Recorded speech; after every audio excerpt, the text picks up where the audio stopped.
Crowds, music, color, excitement. Who doesn't enjoy a football game? If you're one of the lucky ones able to get a ticket.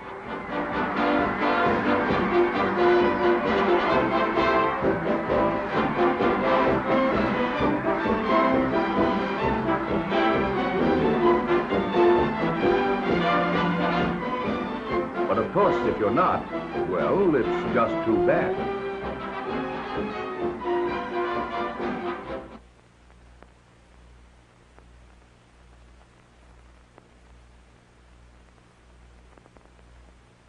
Unless you happen to live in some parts of the country where, thanks to the newest marvel of modern science, television, you can just lean back in a comfortable chair in the theater or in your own favorite chair at home, relax and watch the game. Out at the stadium, the television cameramen are seeing to it that you can follow every detail of the game. They're out there on the sidelines following every important piece of action. Cables connect the cameras with the mobile units, which are parked outside the stadium. And from these trucks, the scenes covered by the cameras are relayed to the main television transmitter. Now, let's see what a television studio looks like. It's a mighty busy place when a broadcast is being made from the studio. Great banks of light swivel down to flood the scene. Cameramen wheel in and out to pick up the action from the angle selected by the director.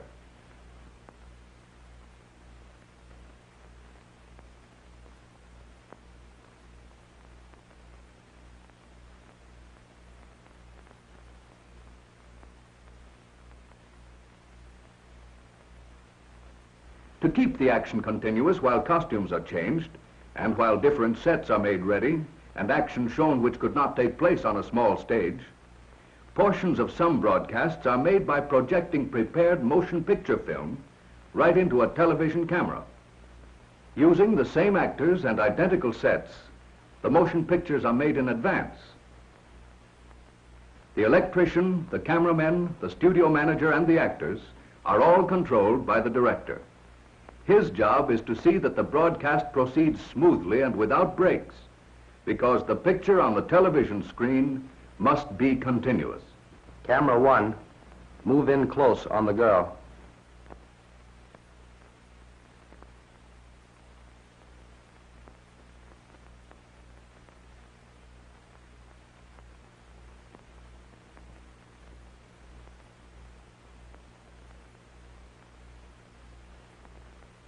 Television and motion pictures are alike, because in both, a series of still pictures is flashed rapidly before our eyes, so rapidly that the memory of each picture lingers long enough so that it blends with the next picture, and the objects in the pictures appear to move. And now let's see what makes a picture a picture.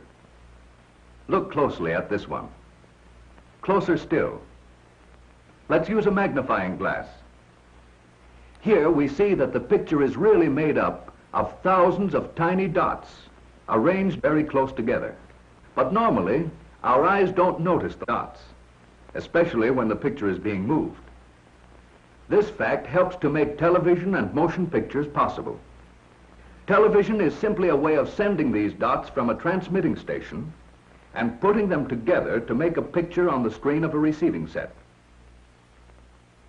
Here's the way it works. Inside the television camera is a magic electric eye called the iconoscope, one of the most important parts of which is this sensitive plate called a mosaic. It is a rectangular piece of mica covered with millions of tiny photoelectric cells, arranged something like this. The scenes being televised go through the camera lens and fall on the photoelectric cells. Some of the cells receive lots of light, others very little. Each cell, according to how much light it gets, builds up a corresponding electrical charge. These charges collectively make up an electrical image on the mosaic. These cells with their electrical charges are scanned by a stream of electrons. The scanning beam skips every other line and returns to scan the remainder of the picture, completing 30 pictures a second. Each picture is composed of 525 individual scanning lines. An electrical impulse is released each time this stream covers a group of the photoelectric cells. Each separate impulse travels from the sensitive plate of the iconoscope in sequence over wires to the transmitting station, where it is then sent out into space to be picked up by aerials connected to television receivers. Here, the electrical impulses are carried to another magic tube, called the kinescope, and are used to control another stream of electrons which bombard the face of the kinescope, which is really the viewing screen. When the beam strikes this fluorescent screen, each electrical impulse is changed back to a spot of light. In other words, each spot of light picked up by the mosaic of tiny photoelectric cells in the television camera creates a corresponding spot of light on the receiving screen. It moves back and forth so rapidly, actually more than 2.5 miles per second, that a complete still picture is formed, almost instantaneously. The quick succession of 30 pictures a second produces the apparent motion. That is why the pictures we see on the screen of our television receiver seem to move. Television has come of age.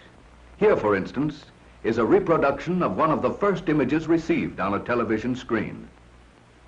Compare that crude picture with these of today, and you can judge for yourself how far along the road to perfection television has traveled.